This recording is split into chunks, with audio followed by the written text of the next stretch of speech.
নমস্কার সুপ্রিয়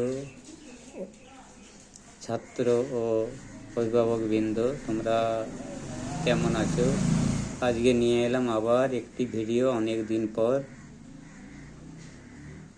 আশা করি কেমন লাগবে বা কেমন লাগছে জানি না, তোমরা ফিডব্যাক দিয়ে আমাকে উপকৃত করবে। আজকে আবার একটা বাংলার ব্যাকরণের ক্লাস নিয়ে হাজির হলাম। চলো বেশি কথা না বাড়িয়ে শুরু করা যাক। প্রথমে হচ্ছে সন্ধি বিচ্ছেদ 5টা আছে, খেলার চলে আমাদেরকে করতে হবে। তাহলে নদ্যম্বু আছে, এটা কি হবে? সন্ধি বিচ্ছেদটা কি হবে তোমরা ঝটপট লিখে নাও, খাতা খুলে লিখে নাও এবং উত্তরগুলো কমেন্টে পাঠিয়ে দাও। যেমন হরিশ্চন্দ্র, রবীন্দ্র, প্রত্যেক, নমস্কার। এরপর আসে আমাদের পদান্তর বা পদ পরিবর্তন। কটা আছে? 5টা আছে। জল, ফল, স্থল, গোল আর গাঢ়। ওকে। এরপর আমাদের আছে লিঙ্গ পরিবর্তন, মানে যেমন বাঘ আছে, ছাগল আছে, মামা আছে, ঠাকুরদা আছে, ম্যাম আছে। এরপর আমাদের আছে বিপরীত শব্দ। 5টা বিপরীত শব্দ আছে। একটা আছে দূরে, মিষ্টি, রৌদ্র, হিংসা, বন্ধ। এই 5টা দ্রুত করে নাও এবং কমেন্টে পাঠাও। সমার্থক শব্দ গাছ, মা, এটা ময়াকার, মা, চন্দ্র, সলিল, কন্যা। এই 5টা পর। এরপর আছে ভিন্নার্থক শব্দ, মানে দুটো শব্দের উচ্চারণ একই হবে কিন্তু শব্দগুলো আলাদা আলাদা হবে, মানে মানেটা আলাদা আলাদা হবে। যেমন বাড়ি আলাদা মানে হবে আর বাড়ি আলাদা মানে বা অর্থ হবে। অংশ অংশ, কুজন কুজন, বিষ কুল কুল। ওকে। এরপরে আমাদের আছে শক্তি আছে যার, এক কথায় প্রকাশ। শক্তি আছে যার, সাদরে গ্রহণ, যা লোভ পেয়েছে, যা হবেই, মমতা আছে যার। আগের প্রশ্নের সর্বোচ্চ উত্তরদাতা হলেন সামিনা বেগম, একে আন্তরিক অভিনন্দন ও শুভেচ্ছা। আমি দ্রুত উত্তরগুলো নিয়ে তোমাদের সামনে ফিরে আসছি। সকলে খাতা পেন নিয়ে সমাধান শুরু করো। ঠিক আছে, উত্তর নিয়ে হাজির হলাম।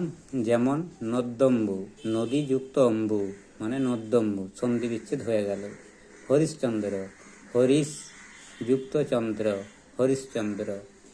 যদি ভুল টুল হয় মার্জনীয় এবং ভুল হলে আমাকে শুধরে দেবে। 3 নম্বর, রবীন্দ্র, তোমরা করে পাঠাবে কমেন্ট বক্সে। যেমন প্রত্যেক, প্রতিযুক্ত এক, প্রত্যেক, পয়রফলা তৈরস্বী, প্রতিযুক্ত এক, কয় হসন্ত, এক, প্রত্যেক। নমস্কারটা তোমরা লিখে পাঠাবে। ওকে। এরপরে চলো পদান্তর। পদান্তরে কি আছে? পদান্তরে আছে আমাদের জল, এটা হবে জলীয়, ফল ফলীয়, স্থল, এটা তোমরা করে পাঠাবে।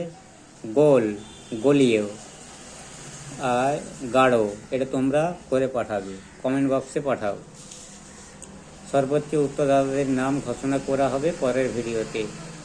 যেমন বাঘ, লিঙ্গ পরিবর্তন, বাঘ, বাঘিনী, বয়াকার ঘয়ের রস্যই, দন্তনয় দীর্ঘী, বাঘিনী। যেমন ছাগল, এটা তোমরা করে পাঠাবে। মামা, এটা হবে মামি। ঠাকুরদা, ঠাকুমা। মেম, এটা তোমরা করে পাঠাবে। এগুলো প্রায় আগের ভিডিওতে দেওয়া আছে, যদি সেভাবে একটু দেখে নাও সব থেকে ভালো হয় এবং তোমাদের সহজ হয়। যেমন বিপরীত শব্দ দূরে, এটা হবে কাছে। মিষ্টি মানে তেতো, রৌদ্র, তোমরা করে পাঠাও। হিংসা, তোমরা করে পাঠাও। বন্ধ, বন্ধ মানে খোলা, বিপরীত শব্দ। এরপর হচ্ছে সমার্থক শব্দ। সমার্থক শব্দ যেমন গাছ মানে লতা, বিটপ ইত্যাদি, বৃক্ষ, এগুলো হয় সমার্থক শব্দ। মা, মা, মাতা। চন্দ্র, চাঁদ। এ সলিল আর কন্যা, এ দুটো তোমরা লিখে পাঠাও কমেন্ট বক্সে। এরপরে চলো ভিন্নার্থক শব্দ। বাড়ি, বাড়ি মানে জল, আর বাড়ি মানে গৃহ বা ঘর। অংশ মানে হচ্ছে অংশ, অংশ মানে হচ্ছে এটা কি, অংশ মানে হচ্ছে অংশ মানে কান, আর অংশ মানে ভাগ। যেমন পূজন, এটা কয়ের দীর্ঘ আর কয়ের হ্রস্ব, এই দুটোর তফাৎ একটু আমাকে লিখে পাঠাও। যেমন 20 মানে গরল, আর 20 মানে 20 বা সংখ্যা বিশেষ। এক কয় দীর্ঘ কুল আর কয় হ্রস্ব কুল, এই দুটো তোমরা লিখে পাঠাও। ওকে। এরপরে আছে এক কথায় প্রকাশ। শক্তি আছে যার, এটা কি লিখবো, এক কথায় শক্তিমান। সাদরে গ্রহণ, এটা তোমরা লিখে পাঠাও। যা লোপ পেয়েছে, এটা হবে বিলুপ্ত। যা হবেই, এটা তোমরা লিখে পাঠাবে। মমতা আছে যার, মমতাময়ী বা মায়াবতী ইত্যাদি।